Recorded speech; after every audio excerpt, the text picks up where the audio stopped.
question, what is culture? There are various definitions of what culture is, but there's one in particular which I find most interesting. Hofstede's definition of culture is the following. Culture is the collective programming of the mind, distinguishing the members of, let's say, one group or category of people from others. Inherently, I believe that we're all programmed to think in a certain way, to view things from a certain perspective, and to judge what is wrong or what is right. This programming consists of past experiences, upbringing, our surroundings, values, beliefs, and even emotions, which act as a lens for us to interpret the world that we see around us.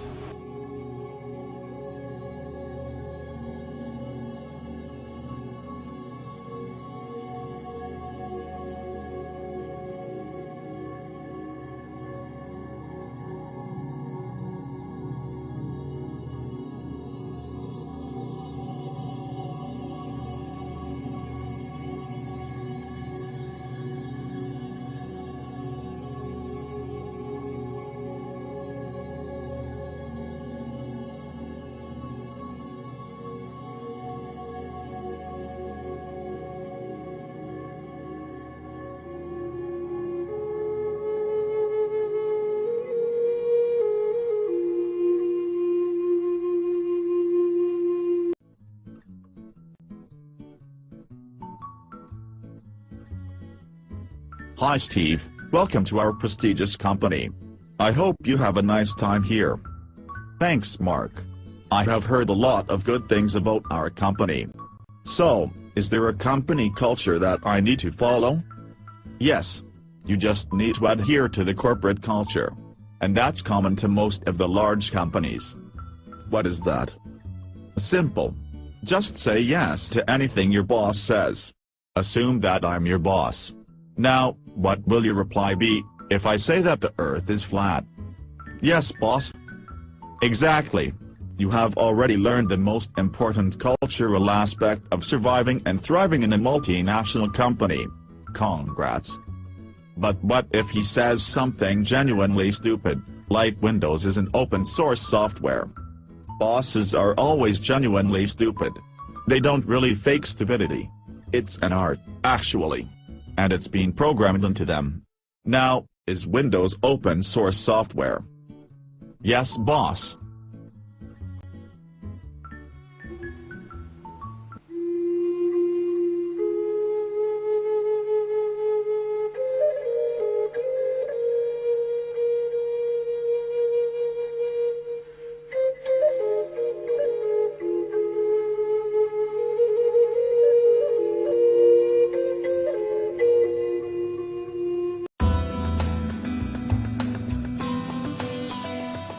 College education is the key to the American dream. In all corners of the world, education is deemed, and rightly so, the key to a better life and to the attainment of the American dream. And education can enable people to climb up the social ladder to a better life, which sociologists call upward social mobility. On the other hand, education has its own limitations. In the next little while, we will look at two kinds of social mobility that are influenced by education: inter- and intragenerational mobility. Intergenerational mobility, as Schaefer defines it, involves changes in the social position of children relative to their parents. Let's look at an example. Leo is born to two factory workers who have no college education. He then graduates first with a college degree, and with further education in medicine, he becomes a medical doctor. Leo has thus experienced upward intergenerational mobility. In this case, we see how Leo has used education as a tool to climb the social ladder, moving from a lower social position to a higher one.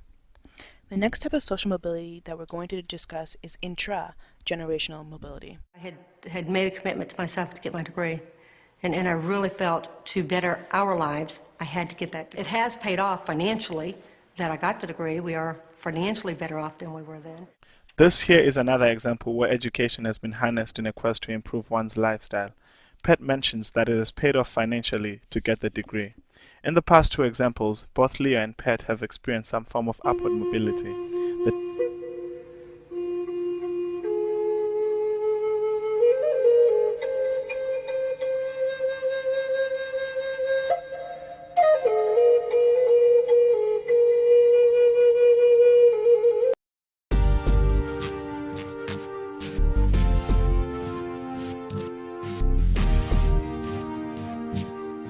With our world population now over 7 billion people, it's important that we stay connected to our global neighbors more than ever. For over 2 decades, ICES has brought cultural awareness to thousands of exchange students from all over the world. Thanks to my host family, I had the chance to travel, enjoy American sports, and volunteer in their community. This has been one of the best things I've ever done. My family's hosted foreign exchange students for the past 12 years, and every year it's like adding a new member to our family. Such citizen diplomacy may start with one visiting student and his or her host family, but it ripples throughout communities in the United States and abroad. Many exchange students return home with positive impressions of America, and they go on to become leaders in their own countries. I'm able to share my culture with my host family, and from that experience I've made lifelong friends. There's no better way to learn firsthand about a foreign country and its culture than from the perspective of an exchange student who has grown up there. Each year, thousands of American families think globally and act locally by hosting a high school exchange student for an academic year or a semester.